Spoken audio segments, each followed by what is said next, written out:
नमस्कार। योगाहार के zoom meeting में आप सब योगी आत्माओं का स्वागत है। आवाज़ आती है? Okay, thank you. हम यहाँ अलग-अलग विषय पे भी बातें करते रहते हैं। आहार के साथ, हेल्थ के साथ, जीवन में हमको कैसे शांति मिले, ये सब बातें करते रहते हैं। नॉलेज लेना, वो एक बात है। आपको ज्ञान मिल जाए, वो बात अलग है। ज्ञान का प्रयोग करो, उसका लाभ लेने के लिए आपको उसको प्रैक्टिस में लेना पड़ेगा।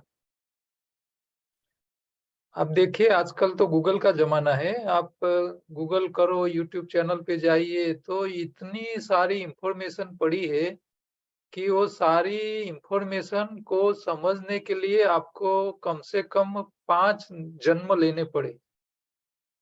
100-100 साल के 5 बार आप जन्म लो तो भी वो खत्म न होए इतनी इन्फॉर्मेशन गूगल पे, यूट्यूब पे पड़ी है। लेकिन इसमें से हमारे काम का क्या है? वो ढूँढना भी बहुत मुश्किल काम है। वो भी बहुत मुश्किल है, क्योंकि आप कुछ भी इन्फॉर्मेशन लेने के लिए प्रयत्न करोगे तो आपको इतनी ज़्यादा इन्फॉर्मेशन मिल जाती है कि और इतनी कंट्रोवर्सी है बातें वाली। अलग-अलग बातें। एक व्यक्ति एक बीमारी के लिए कोई और बोलेगा, वही बीमारी के लिए दूसरा व्यक्ति कुछ और बोलेगा। अब आपको ऐसा लगेगा कि भी ये एक ही बात के लिए 2 अलग-अलग मत है। अब मैं किसके ऊपर भरोसा करूँ? एलोपैथी वाले अपनी बात रखेंगे, आयुर्वेद वाले अपनी बात करेंगे, नेचुरोपैथ वाले अपनी बात करेंगे, योग वाले अपनी बात करेंगे, किसकी सुनो? तो ये इसके लिए आपको अपने अंतरात्मा को पूछना पड़ेगा। अंतरात्मा जिन व्यक्ति का जागृत हो जाता है, उनको उनका आत्मा सही रास्ता ढूँढने में मदद करता है। हमारे शास्त्र जो बोलते हैं, वो ऐसी बातें हैं कि भी अपने आप को यानी आपके आत्मा को जागृत करो, वही आपको रास्ता दिखाएगा। क्यों? क्योंकि आत्मा ही परमात्मा है और परमात्मा कभी आपको गलत रास्ता नहीं दिखा सकता, वो कभी नहीं बताएगा। लेकिन पहले आपको आत्मा को सुनने की आदत डालनी पड़ेगी, उसको महसूस करना पड़ेगा, तब जाके आपको सही रास्ता मिल पाएगा, बाकी नहीं मिलेगा। तो हमारी जो संस्कृति है, हमारा जो धर्म है, हजारों साल से महाभारत, रामायण काल से, सतयुग से लेके कलयुग तक जिन लोगों ने तपश्चर्या की, तप किया, साधना किया, ध्यान किया, मेडिटेशन किया, वही लोग आत्मा को जागृत कर सकते हैं और उनको ही आत्मा सही रास्ता दिखाता है। अच्छा, कोई व्यक्ति करप्शन करने के लिए बैठा है और वो अपने आप को पूछे आत्मा को कि भी क्या मैं करप्शन करूं? तो क्या आत्मा उसको ग्रीन हरी झंडी देगा क्या? नहीं देगा। वो बोलेगा नहीं यार ये तो गलत है, तू मत कर। आज नहीं तो कल तुमको उसका भुगतना पड़ेगा। लेकिन ये सवाल अपने आप को पूछने की आदत होनी जरूरी है। आप दूसरे व्यक्ति को बोलोगे ना तो दूसरा तो कुछ भी बोल देगा, सही या गलत, क्योंकि वो थर्ड पार्टी है। लेकिन आपके शरीर में जो बैठा है, वो आपका आत्मा है, वो ही आत्मा ही परमात्मा है और परमात्मा कभी गलत रास्ता नहीं दिखाता है। तो ये गूगल के ज़माने में इतनी इन्फॉर्मेशन, इतना नॉलेज, इतनी बातें पड़ी है और आपके हाथ में है सब। अभी मोबाइल इतने स्मार्ट हो गए हैं कि एक कंप्यूटर की तरह आप मोबाइल का इस्तेमाल कर सकते हो, और कंप्यूटर जितनी मेमोरी कंप्यूटर में होती है, इससे ज्यादा अब मोबाइल में हो गई है। और ऑनलाइन इतना पड़ा है कि आप पूरा दिन इसके अंदर घुसते रहो तो भी आप बाहर नहीं निकल पाओ, इतनी इंफॉर्मेशन पड़ी है। लेकिन ये सब में से आपको क्या काम का है, वो ढूंढना बहुत मुश्किल है। और अब मुश्किल के टाइम में हमको सही रास्ता दिखाने वाला अपने साथ होना चाहिए। तो आप किसके ऊपर भरोसा करोगे, किसके ऊपर नहीं कर सकते, मेरे पर भी नहीं कर सकते आप, आपको आपके खुद पे भरोसा करना पड़ेगा, क्योंकि मैं थर्ड पार्टी हूँ। आपका आत्मा आपके साथ है, वही आपको सही रास्ता दिखाएगा। आत्मा को जागरूक करने के लिए आपको डीप ब्रीदिंग, यानी बिल्कुल स्लो मोशन में धीमी, लंबी, गहरी, ऊंडी श्वास लेने की प्रैक्टिस करनी पड़ेगी।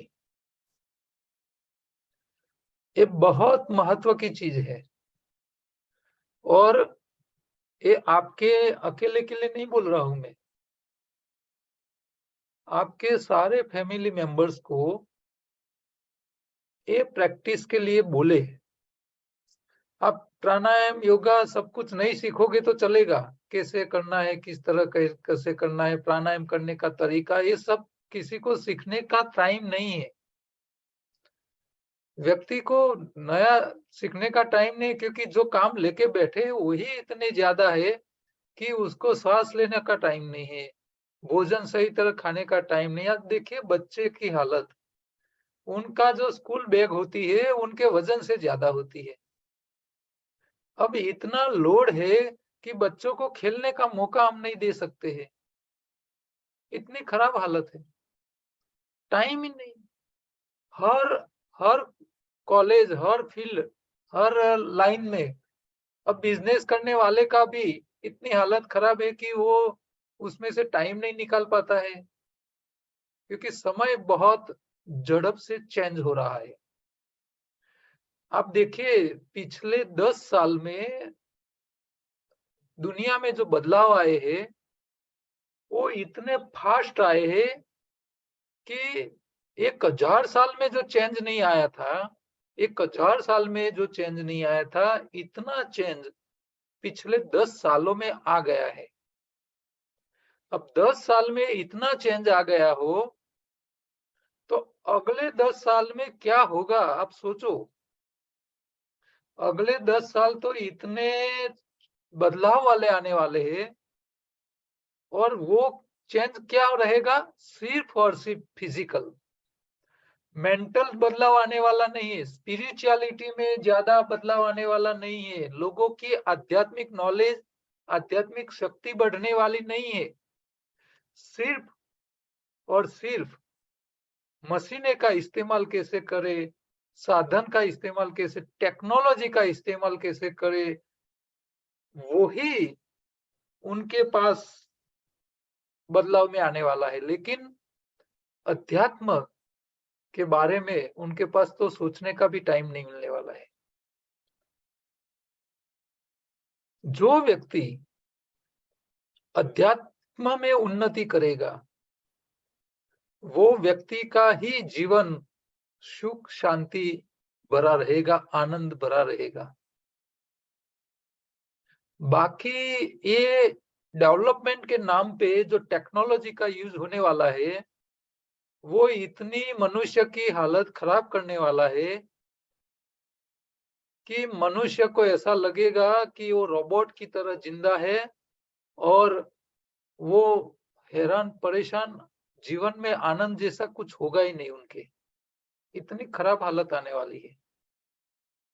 ये पिछले 10 साल में जो चेंज आ गया है और अगले 10 साल में जो आने वाला है, उसका वो सोचते हैं और ऐसा लगता है कि भाई अभी से जो लोग छोटे हैं, जो बड़े उम्र वाले बड़े मोटे हैं, उन लोगों की तो जिंदगी अब पूरी होने वाली है, उनको तो इतना ज्यादा उसका वो नहीं है रहेगा।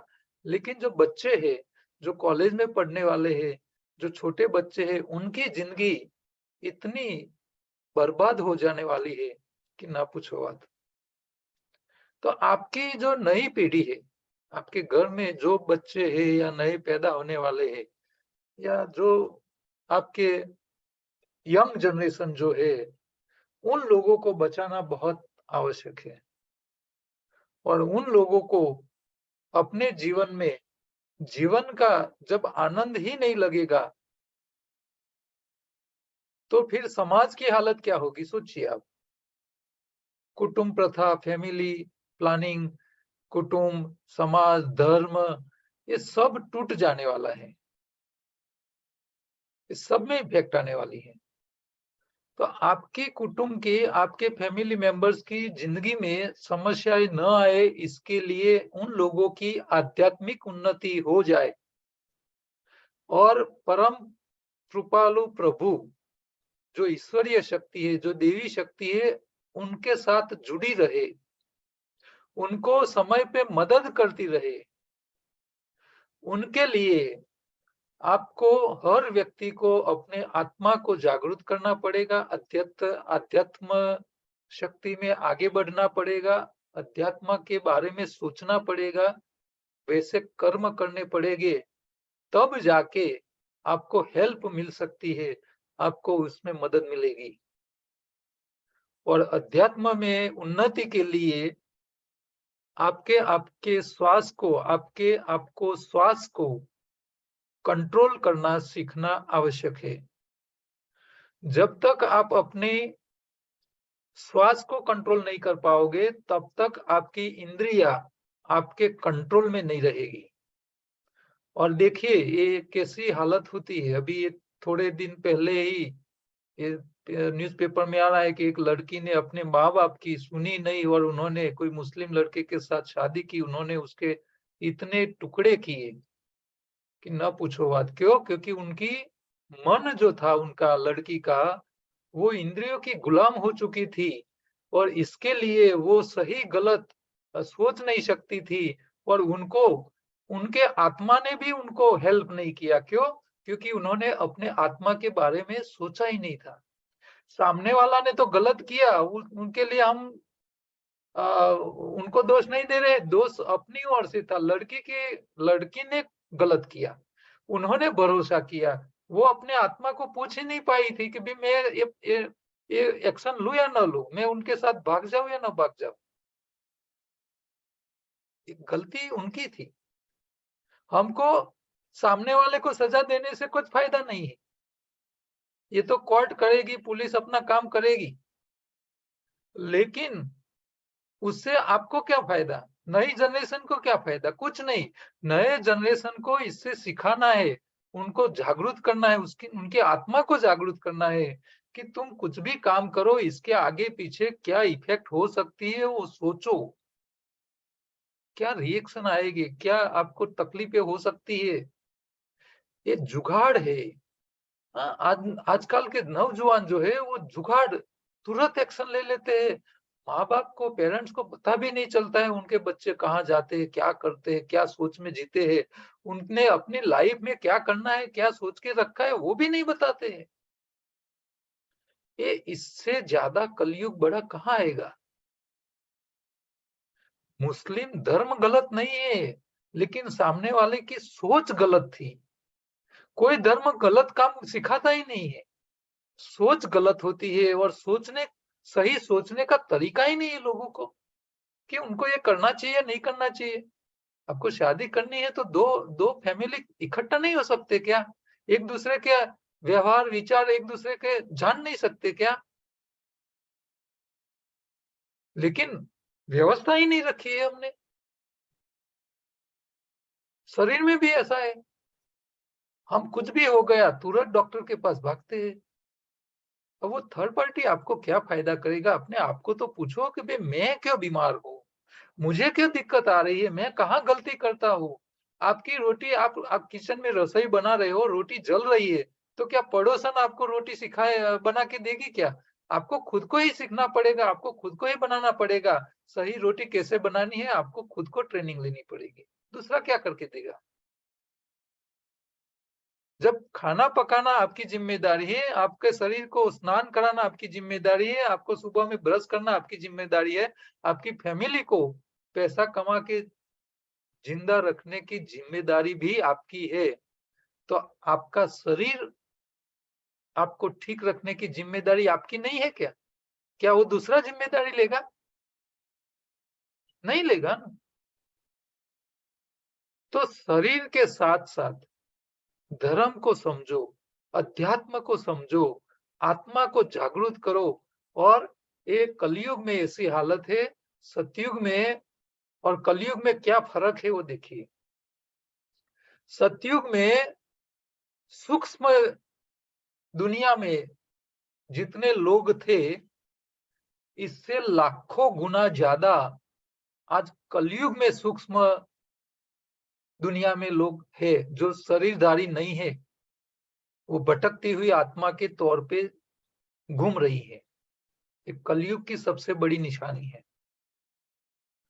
अब हम जो जिंदा लोगों को देख रहे हैं, ये जिंदा लोग हम देख रहे हैं हर रोज सुबह में कितनी पब्लिक हमको दिखाई देती है। जितनी पब्लिक आपको जितने जिंदा प्राणी दिखाई दे रहे हैं, इससे कई गुना ज्यादा सूक्ष्म लोक में लोग घूम रहे हैं। आपको उन लोगों का आशीर्वाद चाहिए, तो आपको आपके आत्मा को, आपके अध्यात्म को जागृत करना पड़ेगा।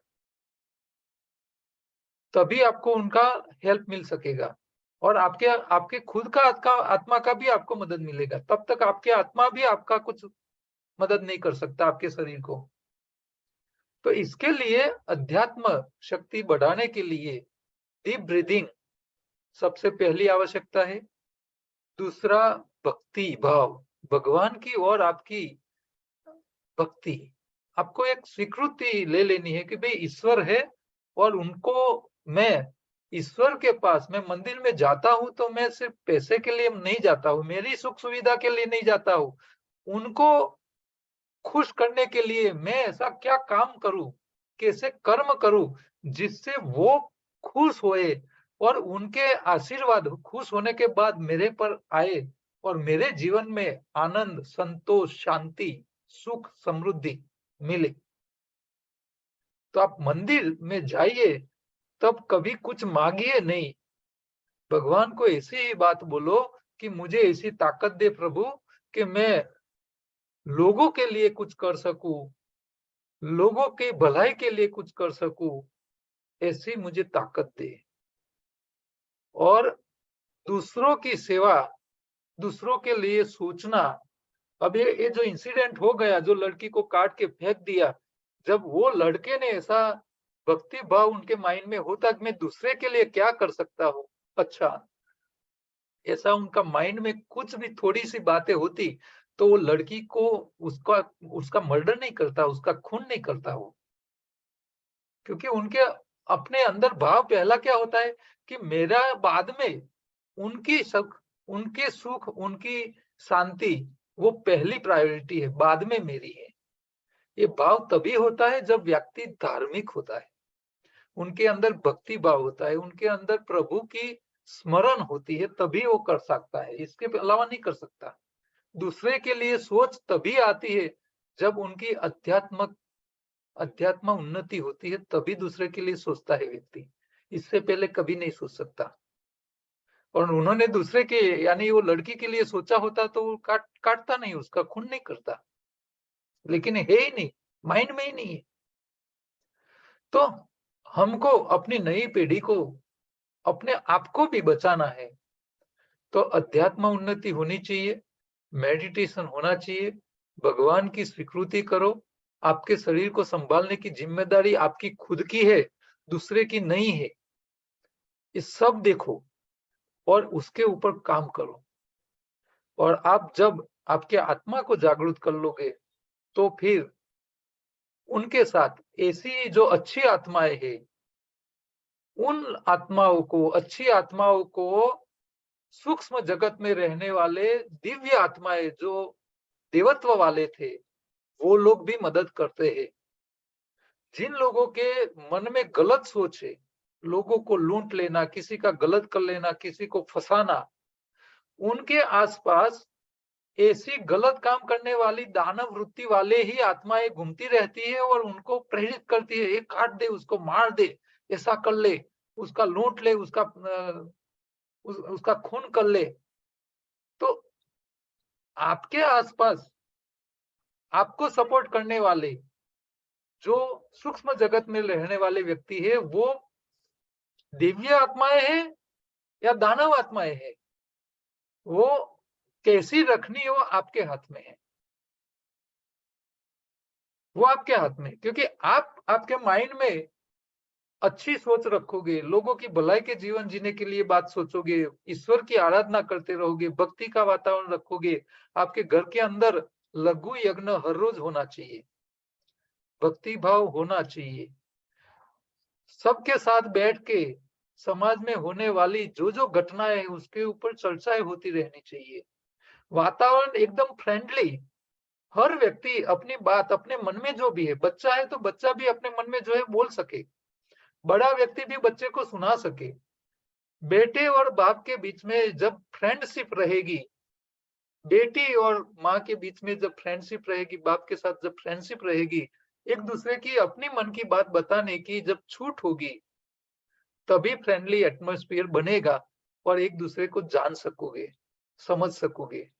और जो लोग अपनी फैमिली मेंबर्स के सबके साथ ऐसी सोच रखते हैं, समझ सकते हैं, उनके फैमिली में कभी ऐसी गलत घटनाएं, दुख देने वाली घटनाएं पैदा ही नहीं होती है।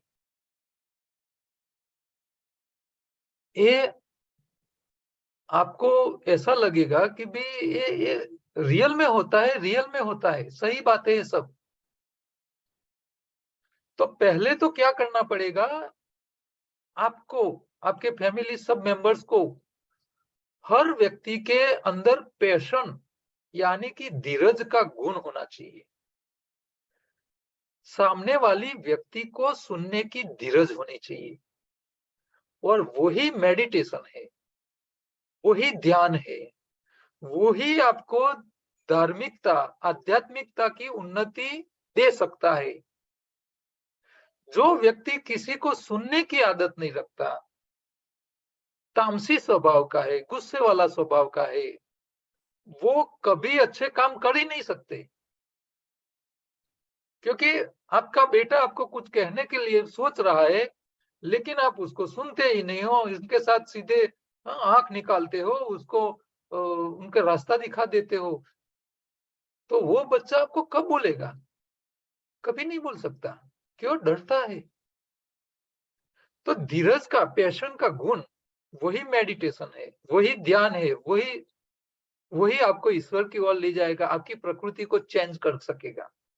तो ये धीरजवान लोग जो होते हैं, वो धीरज वाले लोग ही धीरे धीरे चबा के खा सकते हैं।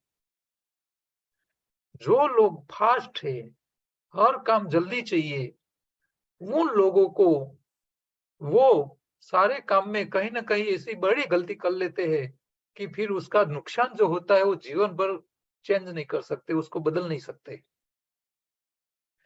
तो ये पैशन, ये धीरज हर व्यक्ति को, तो वो पैशन यानी धीरज का गुण आपको सब जगह काम में आएगा।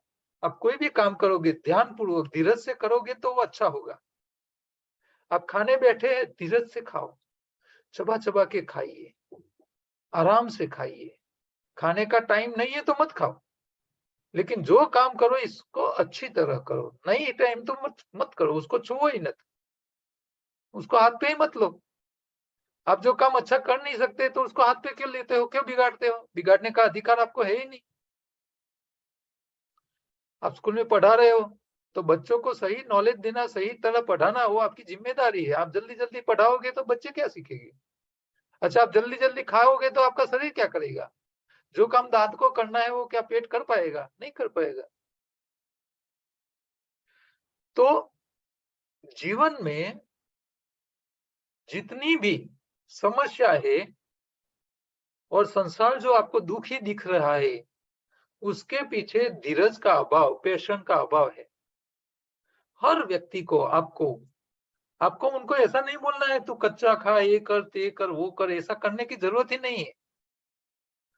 वो सिर्फ धीरजवान हो जाएगा, आपका बच्चा धीरजवान हो जाएगा। उनको सिखाओ बेटा धीरे धीरे चबा चबा के खाइए, और सारे लोग वो ध्यान रखे, कोई जल्दबाजी न करे। बस इतना आप करोगे, साथ साथ में बैठ के जब भी खाने बैठो सबको साथ में बिठाओ और एक दूसरे का ध्यान रखो, कोई जल्दबाजी न करे खाने में।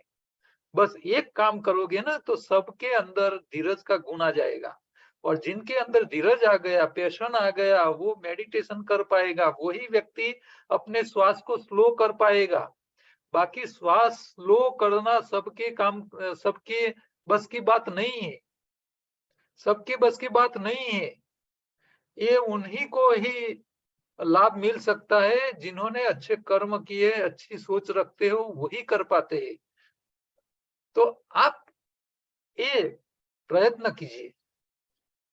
जब पैशन का गुण आ जाएगा आपके फैमिली के अंदर, तो हर व्यक्ति एक दूसरे को सुनेगा।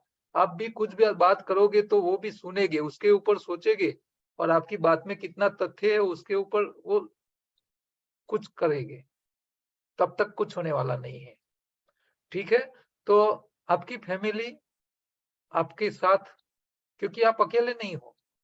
आप भले मेरे साथ वीडियो में ऑनलाइन मेरी बातें सुन रहे हो, लेकिन दूसरे फैमिली मेंबर कोई ना कोई पढ़ने गया है, बच्चे स्कूल में गए हैं, कॉलेज में गए हैं, घर वाले नौकरी धंधा कर रहे हैं, उनको टाइम नहीं है ये सारी बातें समझने की, टाइम नहीं है उनके पास।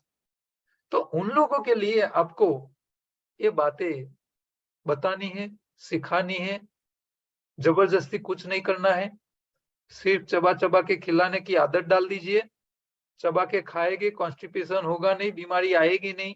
80% समस्याएं तो अपने आप खत्म हो जाएगी, बिना कच्चा खाए ही व्यक्ति ठीक रहेगा।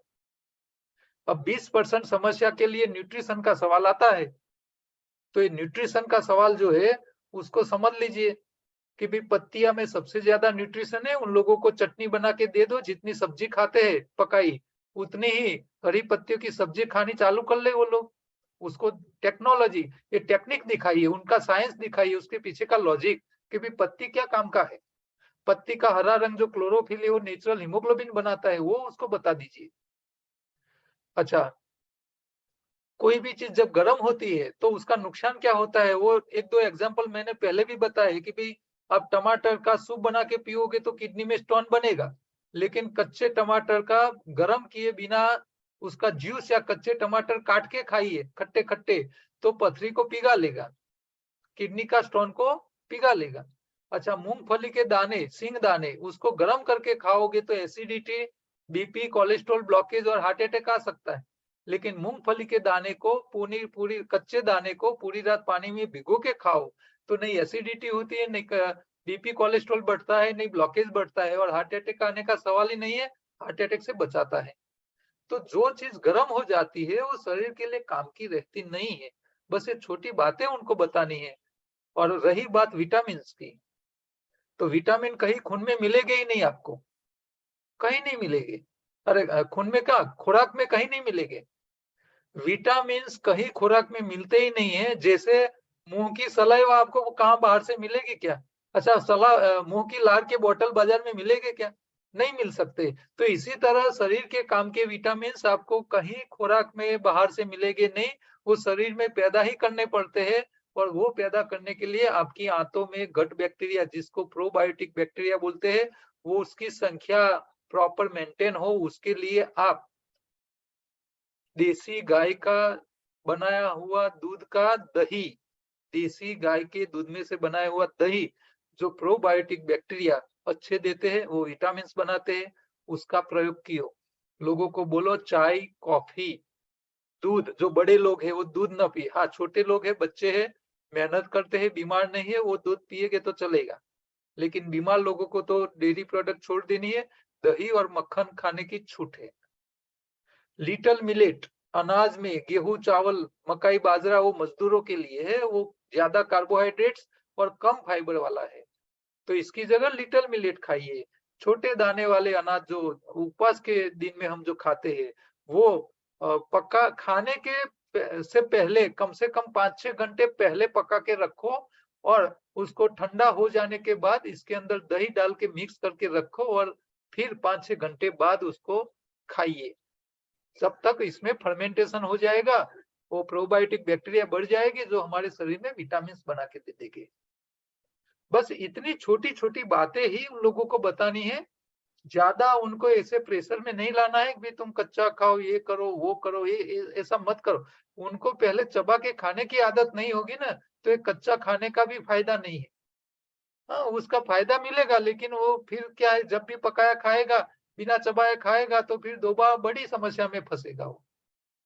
तो जो बेसिक जरूरत है, चबा के खाना, पैशन, धीरज, ध्यान, मेडिटेशन, हाँ, आत्मा की जागृति, अंतरात्मा को पहचानना, भक्ति, घर का वातावरण आनंदमय और एक दूसरे के साथ बात कर सको ऐसा फ्रेंडली आपका एटमॉस्फेयर फैमिली का रहना चाहिए।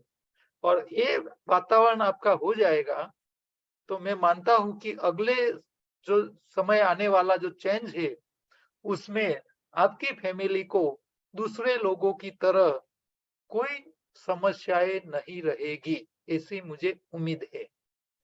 ठीक है, तो आने वाला समय कैसे हम संभाले, इसके ऊपर हमने बातें की।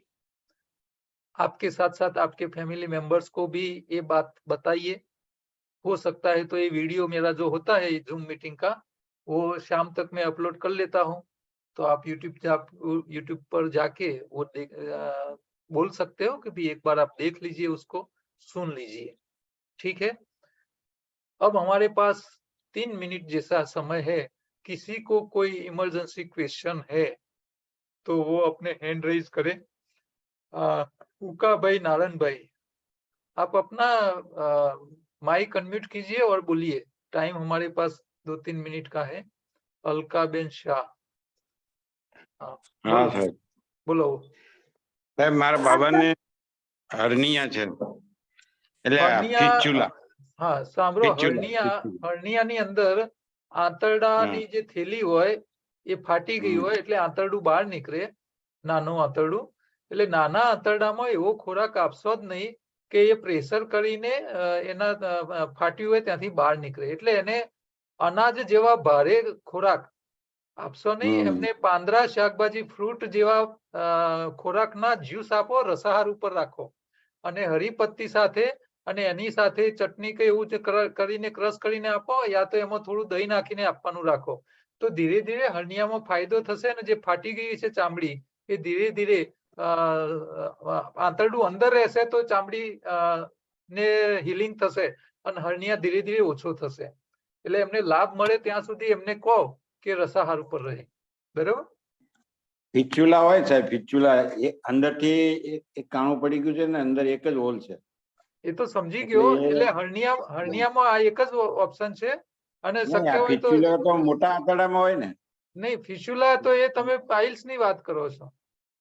નહીં, પાઇલ્સ નહીં, પેલું ભગંદર કે છે ને, ભગંદર. હા, એટલે પાઇલ્સ, ભગંદર ને એની વાત છે. તો એની અંદર એ પ્રોબ્લેમ છે તો બી એમને રસાહાર ઉપર રાખો. રાંધેલો ટોટલી ખોરાક બંધ કરાવી દો તો બી એમાં રાહત થઈ જશે. હા, બરાબર છે.